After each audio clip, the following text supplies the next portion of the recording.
2011 में गुजरात हाईकोर्ट ने इस मामले की जांच गुजरात राज्य से लेकर सीबीआई को सौंप दी। साल 2004 के जून महीने में जिस वक्त इशरत जहां और उसके साथियों का एनकाउंटर हुआ, उस वक्त अहमदाबाद पुलिस क्राइम ब्रांच के एसीपी थे आईपीएस जीएल सिंघल। सीबीआई ने अपनी जांच में पाया कि इशरत जहां फर्जी एनकाउंटर केस में एसीपी जीएल सिंघल का भी बड़ा हाथ है। इस तरह 22 फरवरी 2013 के दिन सीबीआई ने एसीपी सिंघल को अरेस्ट कर लिया। इस अरेस्ट से 6 महीने पहले ही जीएल सिंघल के 17 साल के बेटे ने पढ़ाई के प्रेशर के चलते सुसाइड कर ली थी। स्वाभाविक है, जब वे जेल गए तो उस वक्त वे दुखी थे, परेशान थे और अपनी पत्नी और परिवार के साथ समय बिताना चाहते थे। सिंघल ने अपनी सफाई में सीबीआई को कहा कि उन्होंने अपनी तरफ से कुछ नहीं किया, बल्कि उन्होंने जो कुछ किया, वे एनकाउंटर हों या अन्य इलीगल काम, वे सब उन्होंने गुजरात के गृह राज्य मंत्री अमित शाह के कहने पर किए। अपनी बात को साबित करने के लिए आईपीएस सिंघल ने अमित शाह और अपने बीच की कुछ कॉल रिकॉर्डिंग्स सीबीआई को सौंप दी।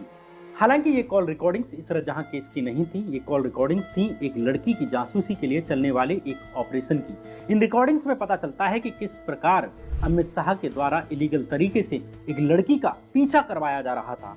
सीबीआई की चार्जशीट के अनुसार सिंघल ने सीबीआई को बयान दिया कि ये सर्विलांस ऑपरेशन बिना किसी लीगल ऑथराइजेशन या पेपर वर्क के ही किया जा रहा था। जो कुछ हो रहा था वो सब अवैध रूप से और मौखिक आदेशों और इशारों पर हो रहा था, और यह ऑपरेशन उस आदमी की निगरानी में हो रहा था जिसे अमित शाह साहेब कहकर बुलाते हैं। इन कॉल रिकॉर्डिंग्स में अमित शाह बार बार ये कहते हुए सुने जा सकते हैं कि साहेब का आदेश है, साहेब को पता है, साहेब पूछ रहे हैं। सिंघल ने सीबीआई को यह भी बताया कि जो शाह के साथ क्लोजली काम कर रहे थे, उन लोगों को जर्मनी से मंगाए गए इनक्रिप्टेड फोन्स दिए गए थे। ऐसे 4 फोन अलग अलग डिपार्टमेंट के सबसे बड़े अधिकारियों को दिए गए थे ताकि इनकी बातचीत को कोई पकड़ नहीं सके। सिंघल के अनुसार जितने भी फर्जी एनकाउंटर हुए, उनकी स्ट्रेटजी और आगे उससे लीगली कैसे बचना है, इन सब की बातें इन्हीं फोन्स पर की जाती थी। सिंघल के इस फेवर के बाद सीबीआई ने भी सिंघल पर फेवर किया और मई 2013 में सिंघल को जमानत मिल जाती है। अभी तक ये मामला सिर्फ सीबीआई के अंदर ही अंदर घूम रहा था। इसी 20 सितंबर 2013 में इन्वेस्टिगेटिव पत्रकार आशीष खेतान को एक आदमी ने एक पेन ड्राइव दी। इस पेन ड्राइव में वही कॉल रिकॉर्डिंग्स थी जिन्हें जीएल सिंघल ने सीबीआई को सौंपा था। इस वक्त पत्रकार आशीष खेतान गुलेल नाम की एक इन्वेस्टिगेटिव न्यूज वेबसाइट चला रहे थे। इस तरह 15 नवंबर 2013 के दिन गुलेल और कोबरा पोस्ट वेबसाइट ने मिलकर इन टेप्स की रिकॉर्डिंग्स को सार्वजनिक कर दिया।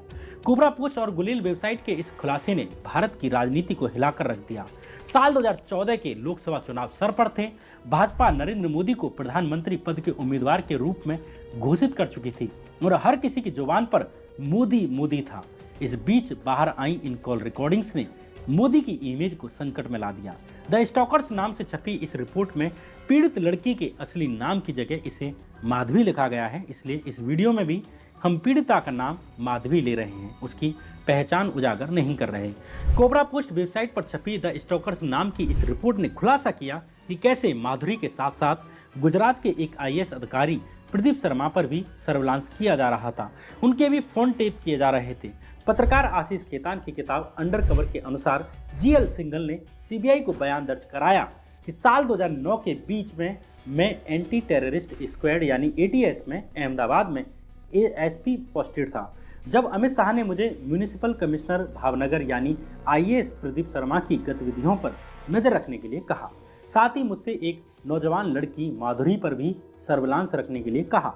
इससे साबित हो गया कि प्रदीप शर्मा साल 2011 में सुप्रीम कोर्ट में दायर अपनी याचिका में जिस माधुरी का जिक्र कर रहे थे और कह रहे थे कि इसकी वजह से सीएम मोदी उन्हें टारगेट कर रहे हैं और झूठे केसों में फंसा रहे हैं, उसी लड़की की जासूसी भी की जा रही थी। जब कोबरा पोस्ट और गुलेल वेबसाइट ने जीएल सिंघल द्वारा सीबीआई को सौंपी इन कॉल रिकॉर्डिंग्स को पब्लिश किया तो भाजपा के प्रधानमंत्री पद के उम्मीदवार नरेंद्र मोदी पर सवाल उठने लगते हैं।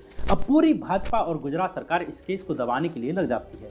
गुजरात में मोदी की टीम माधुरी के पिता से एक पत्र लेकर आती है और उसी दिन मीडिया में जारी करती है। यहाँ ध्यान देने वाली बात यह है कि गुलेल और कोबरा पोस्ट वेबसाइट ने अपनी स्टोरी में मोदी का नाम नहीं लिया था।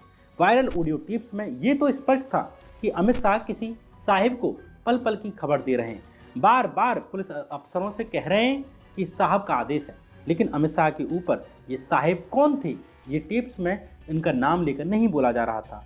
लेकिन लड़की के पिता के इस पत्र को बीजेपी जो सामने लेकर आई, उससे ये स्पष्ट हो गया कि इन टेप्स में जिस साहिब का नाम लिया जा रहा है और अमित शाह जिसका नाम बार बार साहिब कहकर पुकार रहे हैं, वो कोई और नहीं बल्कि नरेंद्र मोदी हैं। माधुरी के पिता के फेसबुक अकाउंट से पता चलता है कि वे नरेंद्र मोदी और भाजपा के पक्के समर्थक हैं।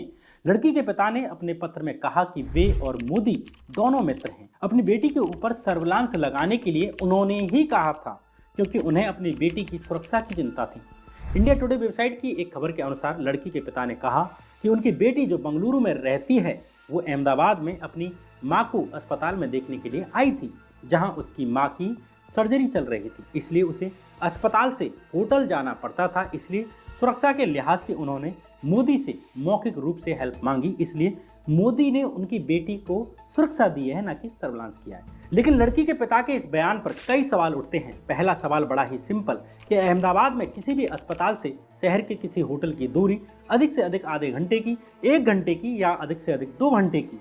अगर नरेंद्र मोदी को उनकी बेटी को सुरक्षा ही देनी थी तो घर छोड़ने के लिए एक पुलिस गाड़ी दे देते, 2 पुलिस अधिकारी उनके आने जाने के वक्त लगाए जा सकते थे। ये कैसी स्पेशल सुरक्षा दी जा रही थी कि 8 पुलिस अधिकारी, एक गृह राज्य मंत्री अमित शाह और उससे भी ऊपर बैठे साहेब लड़की की एक एक पल की खबर ले रहे थे, वो भी 1 महीने से भी अधिक वक्त तक। दूसरी सबसे बड़ी इंटरेस्टिंग बात यह थी कि लड़की की मां सिर्फ 2 दिन अस्पताल में रही। गुजरात के ही एक आईपीएस अधिकारी रहे संजीव भट्ट के द्वारा इंटरनेट पर माधुरी की मां के अस्पताल के कागज अपलोड किए गए हैं। इन कागजों के अनुसार माधुरी की मां 11 अगस्त 2009 के दिन अस्पताल में भर्ती हुई और 13 अगस्त के दिन यानी 2 दिन बाद ही अस्पताल से डिस्चार्ज कर दी गई। इस तरह देखा जाए तो नरेंद्र मोदी द्वारा माधुरी को दी गई कथित सुरक्षा दिए जाने का काम 2 ही दिन में खत्म हो जाना चाहिए था। लेकिन आईपीएस जीएल सिंघल द्वारा रिकॉर्ड की गई उनकी और अमित शाह के बीच की बातचीत 4 अगस्त 2009 से लेकर 6 सितंबर 2009 तक चलती है। यानी पीड़ित लड़की माधुरी की जासूसी उसके बंगलुरु से गुजरात आने से 7 दिन पहले से ही की जा रही थी और अस्पताल में उसकी मां के डिस्चार्ज होने के बाद भी करीब 1 महीने तक चलती रही। इसमें भी मजेदार बात यह है कि जब वो लड़की गुजरात में थी तब भी उसका पीछा किया जा रहा था। जब वो अन्य राज्यों में पहुंची या बंगलुरु पहुंची तब भी उसके ऊपर सर्विलांस किया जा रहा था। उसके बंगलुरु वाले फोन भी टेप किए जा रहे थे। साफ है लड़की के पिता का बयान सिर्फ डैमेज कंट्रोल करने के लिए लाया गया था। इसमें जरा भी सच्चाई मालूम नहीं पड़ती। यहाँ ध्यान देने वाली बात यह है कि आज तक गुजरात सरकार या नरेंद्र मोदी या अमित शाह के द्वारा इन टेप्स को झूठा नहीं ठहराया गया। गुजरात सरकार के द्वारा आज तक ये नहीं कहा गया कि उन्होंने लड़की पर सर्विलांस नहीं किया, यानी वे ये मानते हैं कि ये कॉल रिकॉर्डिंग्स पूरी तरह सही हैं। माधुरी का पीछा 1 महीने से भी अधिक वक्त तक किया जाता रहा। इंडियन टेलीग्राफ रूल्स 1951 के अनुसार किसी भी प्रकार की कम्युनिकेशन को इंटरसेप्ट करने से पहले, मतलब किसी की भी फोन रिकॉर्डिंग करने से पहले, राज्य के होम सेक्रेटरी या इंस्पेक्टर जनरल ऑफ पुलिस यानी आईजी की लिखित परमिशन होनी चाहिए। इंडियन टेलीग्राफ एक्ट 1951 के अनुसार किसी के भी फोन को तभी टेप किया जा सकता है जब वो पब्लिक सेफ्टी या पब्लिक इमरजेंसी से जुड़ा हुआ मामला हो। लेकिन माधुरी के मामले में इन दोनों में से कुछ भी नहीं था। इंडियन टेलीग्राफ एक्ट के अनुसार इलीगल फोन टेपिंग के जुर्म में 3 साल की सजा का प्रावधान है। ये कानून इसलिए लाए गए ताकि कल कोई भी सरकार में आए या पावर में आए, ऐसा ना हो कि वो इन सरकारी ताकतों का इस्तेमाल अपने निजी काम के लिए करने लगे, क्योंकि फोन टेप करने की ताकत सिर्फ सरकार के पास होती है, वो जनता के हित में की जानी चाहिए। लेकिन माधुरी के मामले में नरेंद्र मोदी ने इन सरकारी अधिकारों का इस्तेमाल अपने निजी फायदे के लिए किया, जो एक खतरनाक चीज थी। इस तरह कोई भी नागरिक, कोई भी पत्रकार, विपक्षी नेता सुरक्षित नहीं बचता। माधुरी की जासूसी मामले में भाजपा ने नरेंद्र मोदी का जमकर बचाव किया। मधु किश्वर जैसी मोदी समर्थक पत्रकारों ने मोदी द्वारा की जा रही जासूसी को सही ठहराने के लिए माधुरी का आतंक से कनेक्शन तक जोड़ दिया। मधु किश्वर पत्रकार ने कहा कि सर्विलांस क्यों किया जा रहा था ये स्पष्ट करना होगा। क्या वो किसी आतंकी ग्रुप से जुड़ी हुई थी? क्या वो दूसरी इसरा जहां थी? अगर हाँ तो सर्विलांस होना चाहिए। सिर्फ मधु किश्वर ही नहीं, भारतीय जनता पार्टी की महिला नेताओं ने भी नरेंद्र मोदी का बचाव करने के लिए पीड़िता के पिता के पत्र का हवाला दिया। लेकिन यह मामला इतनी जल्दी दबने वाला नहीं था। इसलिए इस मामले में नरेंद्र मोदी ने खुद ही इस मामले की जांच के लिए एक जांच आयोग का गठन कर दिया।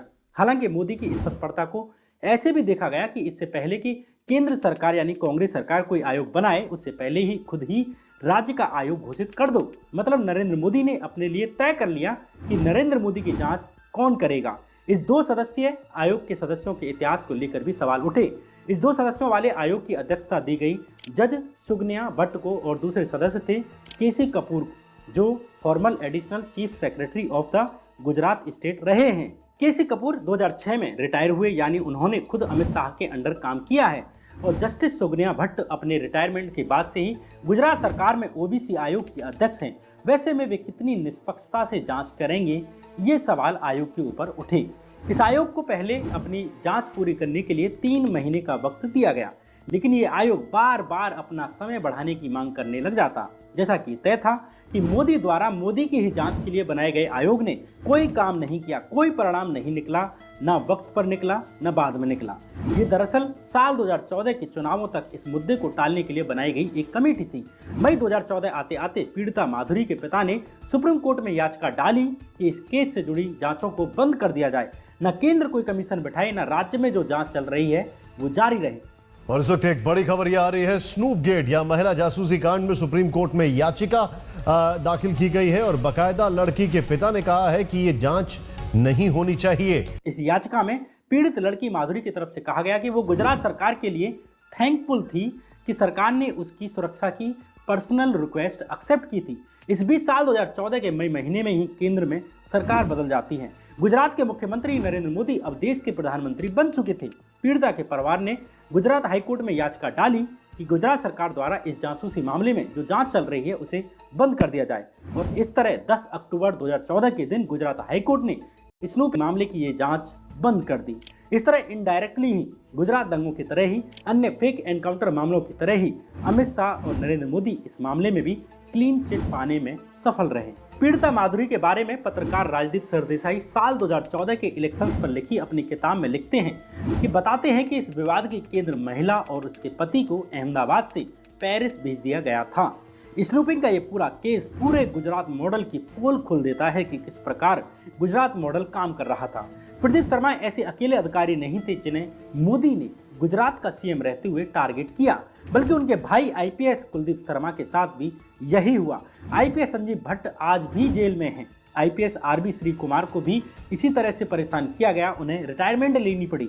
आज भारत में जो भी हो रहा है, पेगासस के माध्यम से पत्रकारों और विपक्षी नेताओं की एक एक कॉल और गतिविधियों को इलीगल तरीके से सर्विलांस किया जा रहा है, उस सब की प्रैक्टिस साहेब और उनके साथी अमित शाह दोनों गुजरात में कर चुके हैं। इसे इस उदाहरण से भी समझा जा सकता है कि मुंबई मिरर की एक खबर के अनुसार गुजरात के आईजी पुलिस अमिताभ पाठक ने सार्वजनिक किया कि वे हैरान रह गए जब उन्हें पता चला कि उनकी ही गुजरात पुलिस ने केवल मई 2012 से लेकर दिसंबर 2012 के बीच ही 93,000 मोबाइल ओनर्स के कॉल डिटेल रिकॉर्ड्स एक्सेस करे हैं, वो भी बिना किसी जानकारी के। इससे अंदाजा लगाया जा सकता है कि गुजरात में किस लेवल पर सर्विलांस किया गया था। एक सीनियर पुलिस अधिकारी ने मुंबई मिरर अखबार को बताया कि कुछ सेलेक्टेड पुलिस अधिकारियों के द्वारा नेताओं पत्रकारों के फोन रेगुलरली सर्विलांस किए जा रहे हैं। कुछ भाजपा नेताओं को भी सर्विलांस पर रखा जाता है। गुजरात में ही आईबी अधिकारी रहे आईपीएस अफसर आरबी श्री कुमार ने तो ये भी खुलासा किया कि उन्हें गुजरात भाजपा के नेता और गुजरात के गृह मंत्री रहे हरीन पांड्या, जो मोदी के प्रतिद्वंदी माने जाते थे, उनके भी फोन सर्विलांस पर लगाने का उन्हें टास्क दिया गया था। यहाँ ये बताना जरूरी है कि बाद में कुछ ही महीनों के बाद हरीन पांड्या की कुछ अज्ञात लोगों ने गोली मारकर हत्या कर दी थी।